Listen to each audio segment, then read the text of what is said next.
Ser podcast.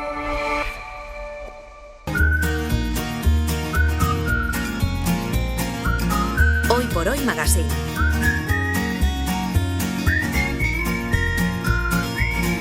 Ser podcast. Fes una foto del terrat que des d'aquí es pot veure Mart. La roba estesa al meu agost, un camp d'espigues i cargols. Es la hora de viajar una vida con Pepe Rubio, que hoy promete sorprender. Pepe, hola. Hola, buenos días. Pues mira, hace unos meses Elena Palacios, de la editorial Siruela, me recomendó leer Paravere, una novela de Andrea Cabrera Ñaliński y Aldo García. Paravere tiene un viaje de ida, me dijo. Pero ¿quién es Paravere?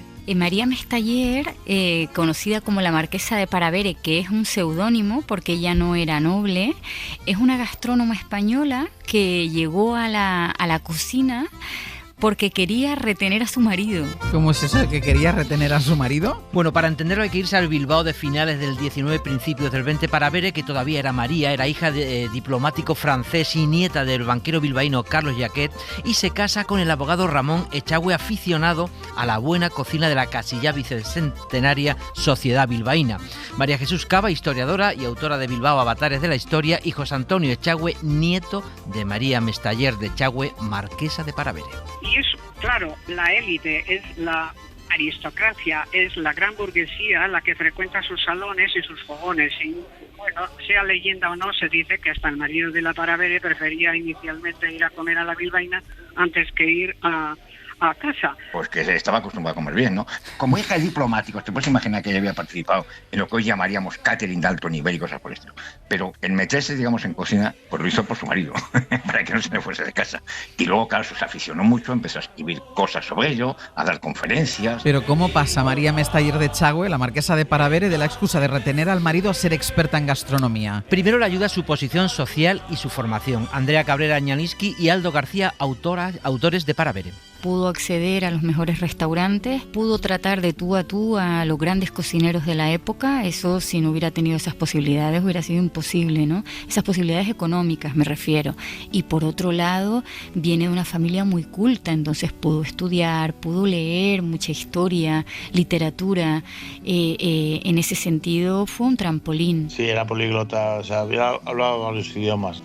Lo que hablaba sobre todo es el francés, que era el idioma, digamos, universal entonces. Claro, el francés que la Marquesa de Paravere lo llevaba puesto de casa. Y le abre puertas, sobre todo en París, de los chefs más grandes, el padre de la cocina moderna francesa, Auguste Escoffier. Ella le admiraba y habló con él, tenía muchísimas cartas con él. También conoció a Henri-Paul Pelaprat, que es el que abrió la escuela Cordon Bleu, que ahora está tan de moda y tan en boga. Y también tuvo con él una relación epistolar. También con otro gran cocinero español, que es Bardají, Teodoro Bardají, cocinero del Duque de Infantado. Tuvo contacto con los grandes cocineros de su época, tanto españoles como extranjeros.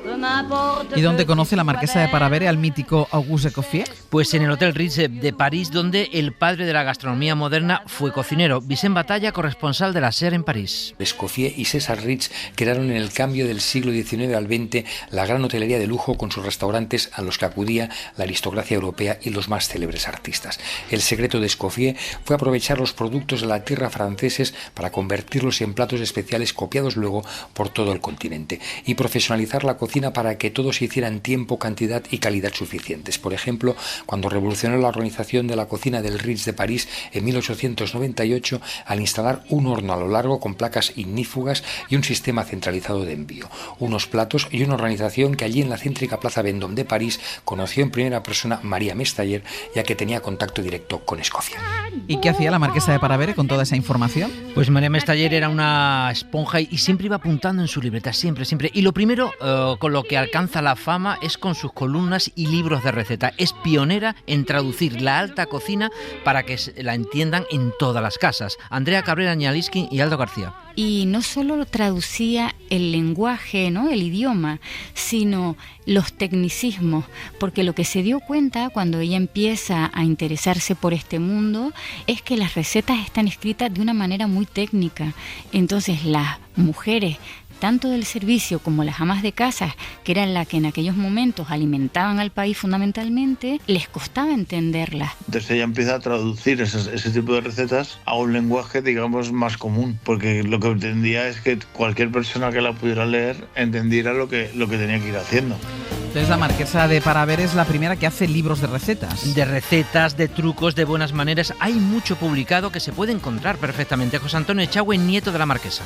El principal, que es la cocina completa, enciclopedia culinaria, que es el comienzo, que es el libro rojo, tradicional y mítico, se edita todos los años, se reedita. El de la confitería también menos frecuente, pero también es perfectamente accesible. Y en este momento están en el mercado pues recetas escogidas de la cocina vasca, conservas caseras, curiosísimo libro, historia de la gastronomía, cócteles y aperitivos. Bueno, han sido tan importantes estos libros para los chefs de la nueva cocina española, los Arzaga, Adrià, Berasategui y compañía, que hace 5 años le hicieron un libro homenaje. Los 50 chefs más importantes reproducen las recetas, 50 recetas de ella, tal y como ella dice. Y luego en el mismo libro le das la vuelta y es como lo harían ellos en el siglo XXI. Homenaje a la marquesa de Paravere en las recetas de los chefs y está hecho por el Planeta Castro. Claro, y que se sigan editando sus libros ya dice mucho en un ámbito que ha cambiado tanto. Pero es que fue pionera en más elementos relacionados con gastronomía y restauración, como los catering o las cartas en una España de la época que solo se comía de menú. Porque del mismo modo que no todos calzamos la misma horma de zapato, no tenemos por qué comer lo mismo, no nos sienta a todos igual de bien lo mismo, ni nos gusta lo mismo, ¿no? Y eso ella ya lo reivindicaba a principios del siglo XX. Y además llega a decir que las cocinas del futuro serán laboratorios, ¿no? O sea, como que lo vaticinó. María Mestayer de Echagüe, la marquesa de Paravere, toda una adelantada a su tiempo. Incluso en la vida social, siendo mujer, en Bilbao dio charlas en la Sociedad Bilbaína, donde solo iban hombres. Conoció a personajes como Miguel de Unamuno o Ramiro de Maeztu en las tertulias del mítico café bilbaíno Lion d'Or. María Jesús Cava, autora de Bilbao y la arquitectura urbana. Era un importante café, estaba colindante con el Banco de Vizcaya, que se construye en el mismo año, 1903. Y ahí, como digo, actúa como gran mentor don Pedro Guillor, que fue íntimo, fue muy amigo al menos de la marquesa de Paravere, y que al parecer le dedica a ella un poema cuyo centro, cuyo contenido era el marmitacos. De Unamuno se dice que se le recordaba que amasaba bolitas con migas de pan cuando se le agotaban las provisiones para hacer pajaritas de papel. La marquesa de Paravere, que estaba en todas partes. Y tuvo 8 hijos, ojo, ¿eh? Y aún así conoció personalmente por sus viajes y profesión a muchísima gente importante. Hasta el zar de Rusia le hizo una foto en París con la zarina. José Antonio Echagüe. Creo que sí, porque hay una fotografía curiosísima en que aparece ella y parece ser que el fotógrafo es el zar. Claro, es una banda, ¿no? Y conoció muchísima gente, pues conocimos al famoso Buffalo Bill en sus últimos tiempos, a Marcel Proust muy jovencito, conoció pues a Hemingway, conoció a Margot, conoció a Saint-Exupéry. La historia de María Mestayer de Echagüe es de novela. Es lo que han hecho Andrea Cabrera Cañaliski y Aldo García, pero lo mejor es el final. Con 58 años, tras criar 8 hijos y recorrer el mundo, en 1935 decide montar un restaurante de alta cocina en Madrid, en el 9 de la calle Cádiz, casi la Puerta del Sol, y estaba en la primera planta, no a pie de calle. Aldo García. Un restaurante en un piso, porque si no era en un piso no era de lujo, era una tabernilla. La idea era atraer a la gente hacia una casa, era como una exclusividad, ¿no? Lo que buscaba era, por lo menos, consolidar, digamos, su prestigio como gran recetaría y, sobre todo, quería demostrar que era capaz de montar un restaurante de lujo y que lo podía, digamos, manejar hasta el último detalle. ¿Y la marquesa de Paravere monta sola el restaurante? Su marido se quedó en Bilbao, comparte la familia y lo monta con 4 de sus hijos, sobre todo con Víctor, pero con lo que no contaba es que medio año después de abrir estallara la guerra civil. José Antonio Echagüe, nieto. Tenía todas las papeletas para que fuese cerrado, una cosa pues, burguesa, una cosa capitalista, todo lo que tú quieras. Sin embargo, es curiosísimo pues que la CNT, sindicato que controla el sindicato de hostelería, lo colectiviza, para ser exacto, lo colectiviza. Pero en el documento de colectivización establece que se seguirá como administrador mi padre, Víctor Echagüe, dijo que era el que lo estaba llevando, y que seguirá como asesora culinaria la camarada marquesa. Ya eso, la camarada marquesa ha quedado ya como una cosa mítica, ¿no? O sea, en un documento de la CNT, de los anarquistas, se ha calificado como la camarada marquesa. Enorme, María Mestayer de Chagüe pasa de marquesa de Paravere a camarada marquesa. ¿Qué pinta de todas formas un restaurante de lujo en medio de un Madrid sitiado? Bueno, al gobierno republicano le interesaba tener un espacio secreto para corresponsales extranjeros, embajadores y todo tipo de negociaciones. Por eso se convierte en un lugar secreto. Aldo García, coautor de Paravere. No se podía publicitar de cara afuera, ¿no? Porque sería como decir, oiga, estamos aquí asediados, pero tenemos un restaurante de lujo que nos mantiene a la dieta bien. Entonces, claro, como eso quedaría muy mal, sobre todo publicitariamente hablando, les hacían pues no hablar de ello, ni siquiera tomar fotos, ¿no? Salió fuera en algún texto, por ejemplo, Choves Nogales en La Sangre y Fuego habla de un cuento que se transcurre en el Paravere, pero no menciona que es el Paravere. Pero ¿y cómo conseguían los víveres de lujo? Bueno, la CNT era la responsable de las provisiones en Madrid en la guerra, pero a la vez tenía protección de la embajada francesa por ser la marquesa, hija de diplomático, y del gobierno vasco por ser de Bilbao. Por allí, salvo alguna bomba que les cayó por error, se podía comer bien y tranquilo. Lo que sí empezó a venir muy pronto es gente pues tipo Hemingway, John Dos Passos, Molrose, Saint-Exupéry, Choves Nogales, Barea. Pues todos comían allí, aunque también se hacían comidas para los milicianos. Pues teóricamente se comía lo mismo los milicianos que, bueno, eso no me lo creo, ¿no? pero en definitiva sí, un sitio curioso, ¿no? Ella recibía, además recibía cosas de sus familiares en Francia. Se tomaba unos chocolates, como que dijo una vez Manuel Dirujo, el ministro de Justicia, representando al Partido Nacionalista Vasco en el gobierno republicano, que hacía falta una guerra civil para que en Madrid se tomase un chocolate como bebido. Ojo a la frase del ministro de Justicia zampando chocolate de lujo en plena guerra civil. No está mal cuando alrededor caían bomba y pasaban hambre, ¿no? Pero aquello es historia y hoy el espacio que ocupó el Paravere está vacío. Pascual Donate. La primera planta de este edificio pintado en rojo pastel la ocupaba una correduría de seguros. Sus pequeños balcones de forja, ocupados por aparatos de aire acondicionado, dan a dos calles.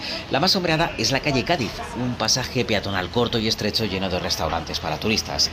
La otra calle, Espoz y Mina, está frecuentada por guiris, sobre todo por la noche, porque hay varios pubs irlandeses y un tablao flamenco. En la planta baja también hay un restaurante, un cubano que ofrece comida, tragos y música. Resumen de todo lo que se puede hacer a la espalda de la Puerta del Sol, una zona a la que algunos llaman el Benidorm de Madrid. Más castizo que la calle de Alcalá. ¿Y qué fue de la marquesa de Paravere después de la guerra civil? Pues el Paravere de la calle Cádiz cerró. Ella siguió con su empeño de hacer una gran enciclopedia de la gastronomía que dejó inconclusa a su muerte en 1949, y el restaurante tuvo una segunda vida tras la guerra entre 1941 y 1944, en el barrio de Salamanca. Pero lujo y posguerra no casaron, ni tampoco se lo pusieron a ella fácil. Hoy ya no queda nada. Alejandra Ror. Me encuentro en el barrio de Salamanca, en pleno corazón de la Milla de Oro madrileña, en la calle Villanueva número 7.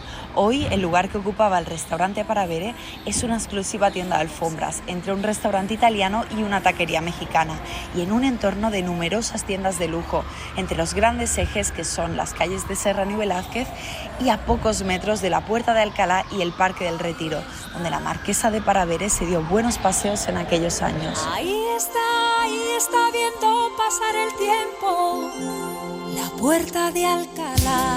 María Mestayer de Chagüe, la marquesa de Paravere, una vida que ya tiene una novela. Paravere, de Andrea Cabrera Ñalinsky y Aldo García. Creo que era una feminista acérrima sin proponérselo. Nos pareció muy sorprendente que nadie se hubiese dado cuenta para escribir una novela. Mi abuela mucho en la cocina no entraba. No que se manchase mucho pelando patatas. Ella era la que dirigía el restaurante. Y las comidas y cómo había que hacerlo. Y lo que no estaba a su gusto no salía de la cocina y punto.